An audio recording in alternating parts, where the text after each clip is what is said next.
Okay, now that we know why should we stay active, now that we know how we can stay active, it's time to talk about what to expect from your heart if you stay active. All right, here we go. This is my favorite part. It's about the heart. I'm the cardiology nurse, so of course I'm going to love talking about the heart. Now, the heart is a muscle that has 4 chambers and it has 4 valves. The top of the heart is called the atria, and the bottom is the ventricles. You've got a right atria and you've got a left ventricle. You've got a right atria and a left atria. You've got a right ventricle and you've got a left ventricle. The valves that separate the atria and the ventricles are called atrioventricular valves. 2 of them are called, there are 2 of them. One is called the tricuspid and the other is called the mitral. The tricuspid is on the right, the mitral valve is on the left.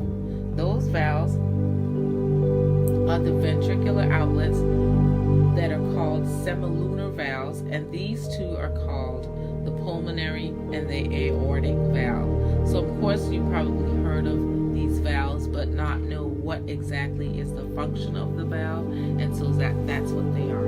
Semilunar valves that are inside of the valves that already exist to help make sure that the blood flows in the right directions and the right channels. So the heart wall of the heart has 3 layers. You've got the outer, which is the epicardium. You got the middle, which is the myocardium. You've got the inner, which is the endocardium. The outer and the inner, which is the epicardium and the endocardium, have thin layers.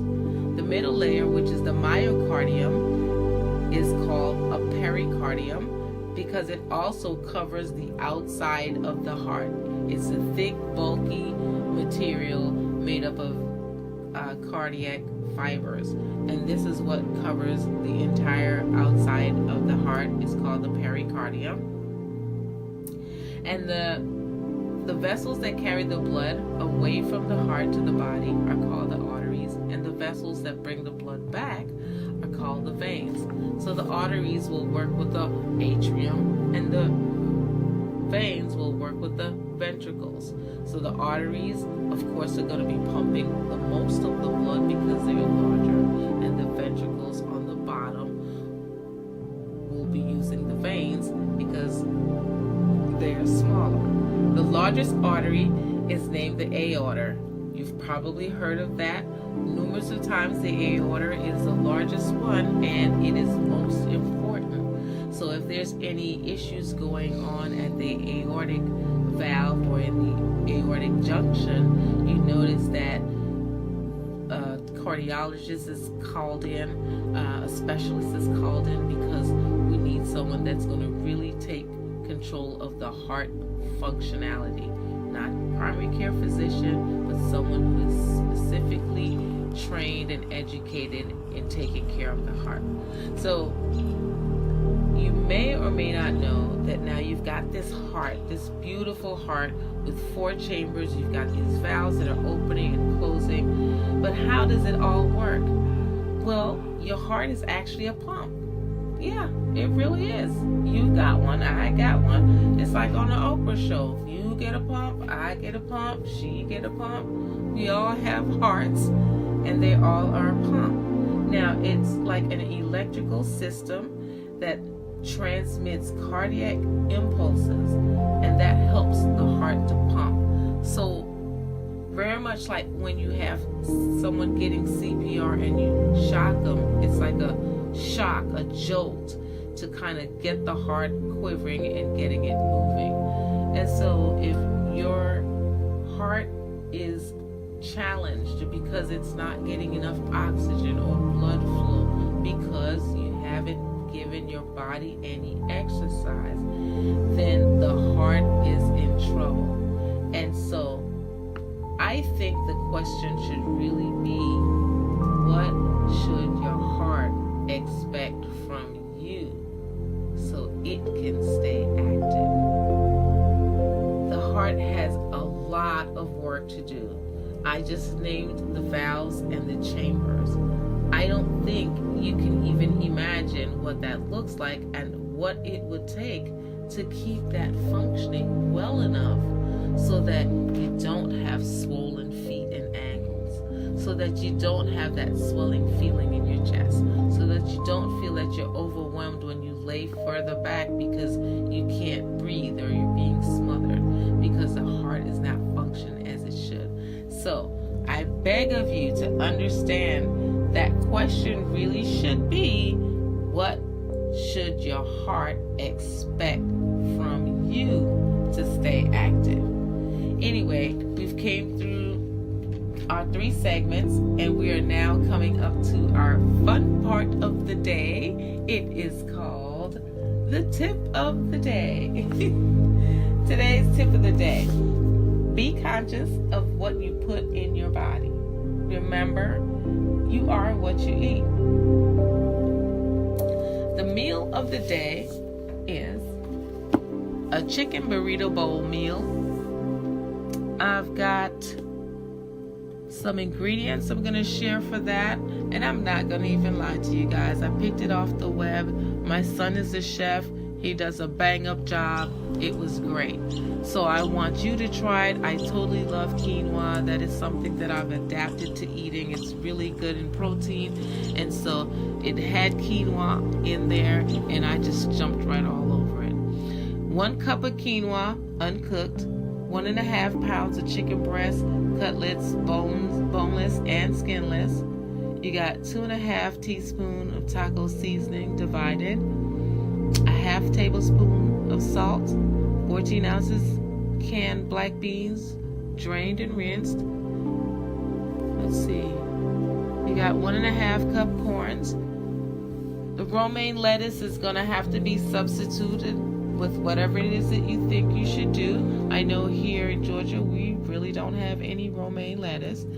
We've got the salsa, Greek yogurt, cilantro, and lime, and use that for a garnish. And you got your avocado oil. The instructions for this is to cook the quinoa as per the package instructions. In the meanwhile, preheat a large ceramic non-stick skillet on medium heat and swirl a bit of oil to coat. Add the chicken cutlets. They should fit tight and sprinkle with a half tablespoon of salt and a half tablespoon of taco seasoning, and cook for 5 to 7 minutes or until the sides turn white and the bottom is nicely browned. Flip, sprinkle with another half tablespoon of salt and a half tablespoon of taco seasoning, and cook. Cook this for 5 minutes or until it's cooked through. Transfer to a cutting board to cool it off. Return the skillet to medium heat. Swirl a bit of oil to coat. Add the beans, corn, 1.5 tablespoons of taco seasoning, and a pinch of salt. Cook for 4 to 5 minutes, stirring it occasionally. Turn off the heat. Fluff the cooked quinoa with a fork. Slice the chicken. Shred the lettuce in 4 plastic or glass meal prep containers. Assemble the chicken burrito bowls by adding desired amount of quinoa to one side, lettuce on the other, chicken on top of the lettuce, bean corn mixture, a dollop of salsa and other desired garnishes, and of course, let's see. Alright, here are the nutritional facts. It's 545 calories, which means you're going to go do an exercise directly after. It says that what you've got should serve about 4 people. You've got a total of 11.8 grams, which is 18% fat, cholesterol at 124.1 milligrams, which is 41%, sodium 660, that's quite a bit, salty for me, 28%, and total carbohydrates 656.8, sugars at 4%, protein at 52%. Protein's not too bad. Vitamin A, C, just some variations of that. So there you have it. That is the meal of the day. I hope I didn't go too fast. Let me see if I can find out exactly where you can get it from. It looks like it's iFood Reel. Go check it out. If you didn't catch all that I said, it's up there, and that's where I picked it from. You guys should know I am a supplemental freak, so I'm not a big chef in the kitchen. When I do my meal prep, it's bare bones. I don't eat for flavor. I eat for my body. We're going to move right along to the exercise of the day. The exercise of the day, of course, we've decided that any exercise we're going to discuss with you or talk about is going to be for a minute. So the exercise is the mountain climbers. With these exercises, I want you to really work at your own pace. Really pay attention to the positioning so that you don't hurt your back or your shoulders, and make sure you have fun with it. Don't make it a burden. If you can do 3 mountain climbers, make them the best 3 mountain climbers you've ever seen in history. If you can do 1, make that 1 really good, and then repeat that 1 5 times. Okay? I mean, it's really just come through with me, y'all. Do the exercise of the day, 1 minute, mountain climbers. Let's talk about it next weekend. The motivational quote is, courage is resistance to fear, master of fear, not absence of fear. Courage is resistance to fear, master of fear, not absence of fear. I think that was, gosh, I'm going to have to tell you what that is next week. I totally forgot. Shame on me. Nonetheless, that was the motivational quote.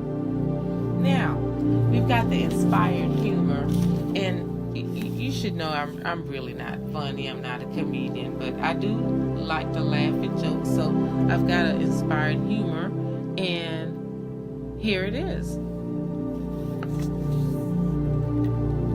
So a hand sandwich walks into a bar and orders a beer. The bartender says, "I'm sorry, we don't serve food here." Did you get it? We don't serve food here. Okay, so did you get it? Did you get it? Okay, well, I thought it was funny, and that's the kind of humor you're going to get from me. So if you don't like it, skip that section.